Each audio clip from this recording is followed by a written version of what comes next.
Hi friends, welcome to daily life Tamil. நம்ம Sunday வெனஸ்டேவும் தொடர்ந்து market update குடுத்துட்டு இருக்கோம். இந்த வாரம் நம்ம மார்க்கெட் தொடர்ந்து ஒரு 2 நாளா இறங்கிக்கிட்டே இருக்கு. சரி, ஓகே, என்ன நடக்குது? மறுபடியும் பேக் அடிச்சு 23 கிட்ட போயிடும் போலது. என்ன நடந்துட்டு இருக்கு அப்படின்றத பேசலாம். அருள்ராஜன் சார் இருக்காங்க. வணக்கம் சார். வணக்கம் சார், மார்க்கெட் மறுபடியும் அப்படியே திருப்பி ஃபர்ஸ்ட் நம்ம சண்டே போடும்பொழுது இப்படி ரீபவுண்ட் ஆன மார்க்கெட் மறுபடியும் இப்படி ரீபவுண்ட் ஆகுது. அப்படியே பேக் அடிச்சு போயிட்டே இருக்கு. இப்போ இன்னைக்கும் வந்து இறங்கியிருக்கு. இது அப்படியே 23க்கு போயிடும் போலக்கு. என்ன நடந்துட்டு இருக்கு சார்? ஸோ மார்க்கெட்டை பொறுத்த வரைக்கும் ஓவராலா நம்ம தொடர்ந்து கொடுத்துட்டு இருக்கிற செய்தியின் அடிப்படையில ஒரு வீக்னஸ் கண்டினியூ ஆகிட்டு தான் இருக்கு. ஸோ குளோபல் சிச்சுவேஷன் அப்படின்றதும் இப்போதைக்கு வீக்காக தான் இருக்கிறதா நம்ம பார்க்குறோம். ஸோ இந்த வீக்கான ஒரு சூழ்நிலையில குளோபல் சினாரியோ, டொமஸ்டிக் சினாரியோ ரெண்டையுமே நம்ம பார்க்க வேண்டியிருக்கு. ஸோ குளோபல் சினாரியோ அப்படின்னு பார்க்கும்போது, ஸோ யூஎஸ் மார்க்கெட் நேத்திக்கு பார்க்கும்போதும் நமக்கு ஏஷியன் மார்க்கெட்ஸ் எல்லாமே பார்த்தீங்க அப்படின்னா ஓரளவுக்கு இறக்கத்துடன் தான் முடிஞ்சிருக்கிறத நம்ம பார்த்தோம். ஸோ அதை ஒட்டி தொடர்ந்து அப்படின்னு பார்க்கும்போது ஏஷியன் மார்க்கெட்ஸ்ல நடக்கிற விஷயம் நமக்கு இம்பாக்ட் ஆகிறத நம்ம தொடர்ந்து பார்க்குறோம். ஸோ அந்த வகையில இப்ப தொடர்ந்து ஏஷியன் மார்க்கெட்ஸோட இறக்கம் என்பது நம் சந்தையில பிரதிபலித்துட்டு இருக்கு. இப்போ ஏஷியா அப்படின்னு பாக்குறத தாண்டி நம்ம வந்து சைனாவோட பொருளாதாரம் என்பது உலக பொருளாதாரத்தை ஓரளவுக்கு பாதிக்கக்கூடிய சூழல் இருக்கிறத நம்ம பார்க்கிறோம். ஸோ இப்போ நடக்கிற இந்த ஒரு இறக்கம் அப்படின்றது அப்பப்போ பார்த்தீங்க அப்படின்னா நடுவில் வர சின்ன சின்ன ஏற்றங்களும் நிகழ்ந்துட்டு தான் இருக்கும். யூஎஸ் மார்க்கெட்ல, எக்ஸ்கியூஸ் மீ, தென் யூரோப்பியன் மார்க்கெட்ஸ்ல இதெல்லாம் பார்த்தீங்க அப்படின்னா ஒரு சின்ன சின்ன ரீபவுண்ட் அப்பப்போ வந்து வந்து போயிட்டு இருக்கு. குறிப்பா டவ் ஜோன்ஸ் நம்ம சொல்லும்போது ஓரளவுக்கு மற்ற இண்டெக்ஸ் எல்லாம் இறங்கிட்டு தான் இருக்கு. S&P 500 நாஸ்டாக்லாம் இறங்கிட்டு தான் இருக்கு. பட் டவ் ஜோன்ஸ் ஓரளவுக்கு கொஞ்சம் தாக்கு பிடிச்சி நிக்கிறத பாக்குறோம். பட் இப்போதைக்கு இன்னைக்கு தகவல் அடிப்படையில பார்க்கும்போது யூரோப்பியன் மார்க்கெட்ஸும் கொஞ்சம் ஓரளவுக்கு தாக்கு பிடிச்சிக்கிட்டு இருக்கிறத நம்ம பாக்குறோம். FTSE இங்கிலாந்து மார்க்கெட் ஆகட்டும், கேக்கான பிரான்ஸ், டாக்ஸ் வந்து ஜெர்மன் சந்தை, இது எல்லாமே பெரிய ஏற்றம் இல்லைனாலும் கூட இறக்கங்கள் வந்து தடுத்து நிறுத்தப்பட்டு ஒரு மார்ஜினலி அப் அப்படின்ற நிலையில இருக்கிறத நம்ம பாக்குறோம். ஸோ ஆசிய சந்தைகள் ஓரளவுக்கு கலந்து நடந்துட்டு இருக்கு. நிக்காய் ஜப்பான் சந்தை தொடர்ந்து இறங்கிட்டு தான் இருக்கிறத நம்ம பாக்குறோம். அதே மாதிரி ஓரளவுக்கு இன்னைக்கு பொறுத்த வரைக்கும் ஹாங்காங் சந்தை, அதே மாதிரி சீன சந்தை, சவுத் கொரியா சந்தை, இதெல்லாம் வந்து ஓரளவுக்கு இன்னைக்கு மாடரேட்டா ஏறி இருக்குது. இருந்தாலும் இந்திய சந்தை என்பது இப்போதைக்கு தொடர்ந்து இறங்குவோமா தான் இருக்கு. கடந்த அதாவது தொடர்ந்து ஒரு 3 செஷனாவே பாத்தீங்க அப்படின்னா இந்த ஃபால் அப்படின்றது தொடர்ந்து இருந்துகிட்டே இருக்கு. அதனுடைய இறக்கங்கள் அப்படின்னு பார்க்கும்போது நம்ம டெக்னிக்கலாவும் கொஞ்சம் பார்க்க வேண்டியிருக்கு. டெக்னிக்கலா பார்க்கறதுக்கு முன்னாடி யூஎஸ்ல இப்ப நடக்கக்கூடிய அந்த FOMC மீட், அதுல வரக்கூடிய அவுட்கம் அப்படின்றதான் மிக முக்கியமான தகவலாக தொடர்ந்து சந்தை பார்த்துட்டு இருக்கு. இது வந்து உலக பொருளாதாரத்தை ஒரு பக்கம் நம்ம பார்த்தாலும் கூட அங்க வட்டி வித குறைப்பு நிகழ்ந்தாலும் கூட நம்ம இந்தியாவில் இன்னும் அந்த அளவுக்கு இல்லை. பிப்ரவரி மாசம் அதான் நமக்கு அடுத்த ரிசர்வ் பேங்கோட மானிட்டரி பாலிசி ரிவ்யூ மீட் இருக்குது. பட் அதனால உடனடியா இங்க வந்து வட்டி விகிதம் சார்ந்த எப்படி நம்ம தொடர்ந்து யூஎஸோட ஃபெட் ரிசர்வ் வந்து வட்டி விகிதத்துக்கு வந்து செப்டம்பர்ல குறைச்சாங்க, நவம்பர்ல, இப்ப நம்ம டிசம்பர்ல எப்படி பார்க்கும்போது ஒரு முதல்ல 50 பேசிஸ் புள்ளிகள், அப்புறம் 25 பேசிஸ் புள்ளிகள் குறைச்சிட்டாங்க. ஏற்கனவே இன்னொரு 25 பேசிஸ் புள்ளிகள் இப்ப குறைப்பாங்கன்னு எதிர்பார்க்கப்பட்டுக்கிட்டு இருக்கு. ஸோ இந்த மாதிரி ஒரு நிலையில நம்ம இந்தியாவை பொறுத்த வரைக்கும் அந்த மாதிரியான எந்த ஒரு மாற்றமும் இல்லை, ஸ்டேட்டஸ் கோ மெயின்டைன் பண்ணிட்டு இருக்கிறாங்க. வட்டி விகித குறைப்பு என்பது பங்கு சந்தைக்கு ஒரு சாதகமான அம்சம் தான் பார்க்கணும். பட் அது இப்போதைக்கு இந்தியாவில் இல்லை. சரி, ஸோ இப்போ யூஎஸ்ல இன்னைக்கு இரவு நாளைக்கு கண்டிப்பா தெரிய வரும் அவங்க எந்த மாதிரியான கமெண்ட்ரி சொல்றாங்க அப்படின்றது. அதை பொறுத்து உலக சந்தைகளோட நகர்வு இருக்கலாம். நம்மளை பொறுத்த வரைக்கும் இந்தியாவில் அப்படின்னு பார்க்கும்போது கன்சம்ஷன் வந்து குறைய ஆரம்பிச்சிருக்கிறதுன்றது ரொம்ப முக்கியமான ஒரு விஷயம். அதை ஒட்டி 2வது காலாண்டு அவருடைய ஜிடிபி அளவும் குறைய ஆரம்பிச்சுக்கிறத பார்த்துருக்கிறோம். இதெல்லாம் எந்த மாதிரியான ஒரு இண்டிகேஷனை கொடுக்குது அப்படின்னு சொன்னா, அடுத்த 2 காலாண்டுகள் அப்படின்றது சந்தைக்கு வந்து ஈவன் சொல்லப்போன 3 காலாண்டுகள் கூட என்ன நடக்கலாம், நிச்சயமற்ற தன்மை தொடரலாம் அப்படின்றதான் இப்போதைக்கு இருக்கக்கூடிய சூழலை பார்க்கப்படுகிறது.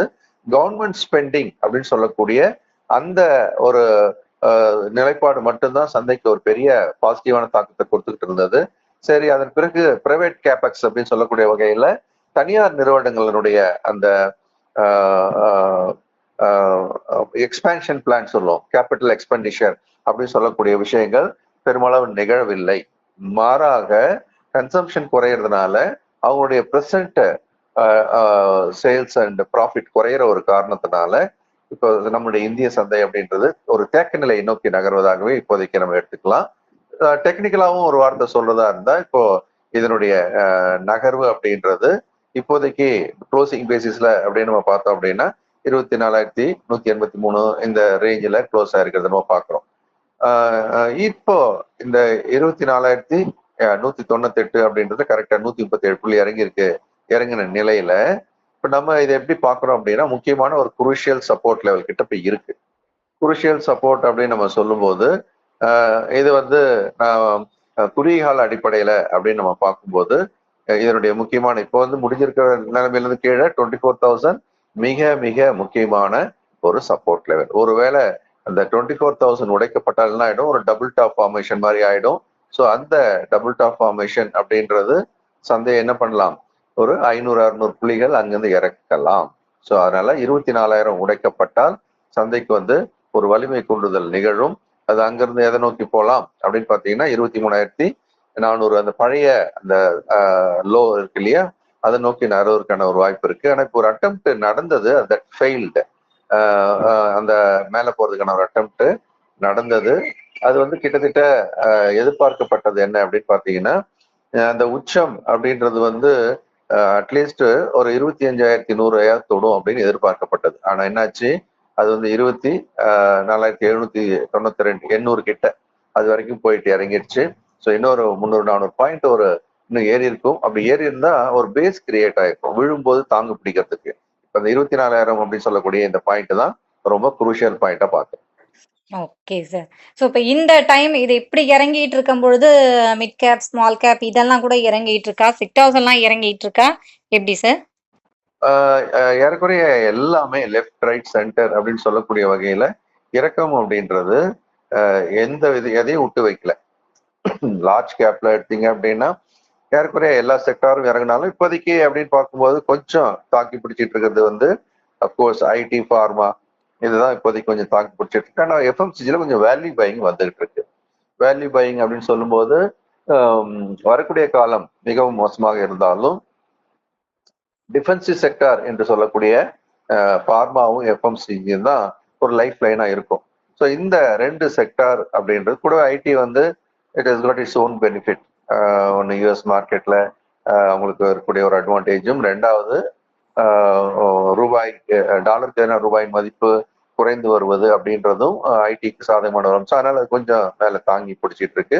மற்றபடி எஃப்எம்சிஜி ஃபார்மா தவிர இது எல்லா செக்டாரும் குறிப்பா இன்னைக்கு பெரிய அடி வாங்கினது அப்படின்னு பார்க்கும்போது வங்கித்துறை அப்படின்றது 1.32% என்ற அளவுக்கு, மெட்டல் 1.6% என்ற அளவுக்கு, இந்த மாதிரி தொடர்ந்து ஆட்டோமொபைல் செக்டார் அப்படின்றது 0.75% இறங்கிட்டே இருக்கு. அப்போ நீ கேட்ட மிட் கேப், ஸ்மால் கேப் அப்படின்றதும் பார்த்தீங்கன்னா தொடர்ந்து இப்போ இறங்குமுகமாக தான் இருக்குது. அதனால இப்போதைக்கு எல்லா செக்டாருமே எக்ஸப்ட் எஃப்எம்சிஜி, ஃபார்மா ஓரளவுக்கு ஆயிட்டு தவிர மீதி எல்லாம் மிட் கேப், ஸ்மால் கேப் மற்ற எல்லா லார்ஜ் கேப்பும் இறங்குமுகமாக தான் உள்ளது. Okay sir. ஸோ இப்போதைக்கு மார்க்கெட்ல என்ன நடந்துட்டு இருக்கு அப்படின்றத சொல்லியாச்சு. சார் நம்மளோட எம்எஸ்எம் கிளாஸ் வந்து வரும் வாரம் தானே சார் வருது? அடுத்த வாரமா? ஆமா, வர திங்கட்கிழமை அன்னைக்கு அடுத்த பேட்ச் ஸ்டார்ட் ஆகிருக்கு. ஸோ நம்ம வழக்கமா சொல்ற மாதிரி முக்கியமா நம்ம எல்லாருமே வந்து அவங்க வீட்டுல மிக்சி கிரைண்டர்லாம் இருக்கிற மாதிரி ஒரு போர்ட்போலியோ இருக்கணும். ஸோ அந்த போர்ட்போலியோ கூட ரெண்டு வகையா இருக்கணும். ஒன்று வந்து ஒரு ஷார்ட் டேர்ம் போர்ட்போலியோ, இன்னொன்று வந்து நம்ம ரிட்டையர் ஆன பிறகு இருக்க தேவையை பணத்தை மீட் பண்ற மாதிரியான ஒரு லாங் டேர்ம் போர்ட்போலியோன்னு சொல்லுவோம். இதை ஒரு core portfolio and satellite portfolio, இது ரெண்டுமே அவங்க உருவாக்கி அதை வந்து அவங்க மெயின்டைன் பண்றது மூலமாக அவங்களுடைய பொருளாதார வாழ்க்கையை மேம்படுத்த முடியும். சந்தை ஏற்ற இறக்கம் இருந்துட்டு தான் இருக்கும். இறக்கம் இல்லைன்னா சந்தையில வாய்ப்பே இல்லை. அதனால சந்தை இறங்குதுன்னு பயப்பட வேண்டியதில்லை.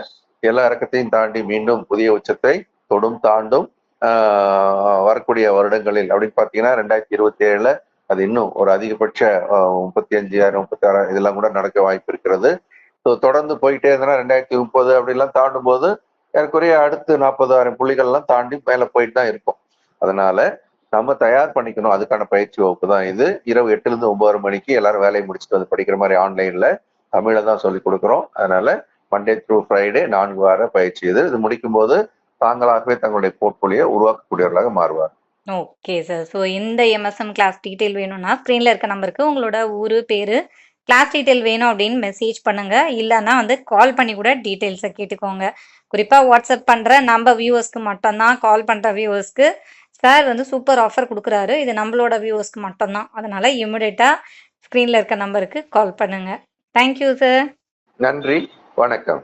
ஓகே ஃப்ரெண்ட்ஸ், மறுபடியும் அடுத்த வீடியோல இந்தியாவோட best broker Ratan Tata backed company அப்ஸ்டாக்ல வெறும் 5 நிமிஷத்துல எந்த ஒரு சார்ஜஸும் இல்லாம ஃப்ரீயா டிமேட் அக்கவுண்ட் ஓபன் பண்ணிக்கலாம். மத்த புரோக்கர்ஸை விட அப்ஸ்டாக்ல ஈக்விட்டி, கமாடிட்டி ட்ரேடிங், ஆப்ஷன் ட்ரேடிங்க்கு வெறும் 20 rupees தான் brokerage சார்ஜ் பண்றாங்க. இவங்க கிட்ட 15 மினிட்ஸ்லயே ஃபண்ட் வித்ட்ரா பண்ற ஃபெசிலிட்டியும் இருக்கு. உங்க ட்ரேடிங் அக்கவுண்ட்ல யூஸ் பண்ற கேஷுக்கு 8.5% வரைக்கும் ஜஸ்ட் 1 கிளிக் மூலமா FD பண்ணிக்கலாம். இந்த ஒட்டுமொத்த ஆஃபர்ஸும் நம்ம சேனல்ல கொடுக்குற டிஸ்கிரிப்ஷன்ல இருக்க லிங்க் மூலமா கிளிக் பண்ணி அக்கவுண்ட் ஓபன் பண்றவங்களுக்கு மட்டும்தான். இப்பவே அப்ஸ்டாக்ல அக்கவுண்ட் ஓபன் பண்ணிக்கோங்க.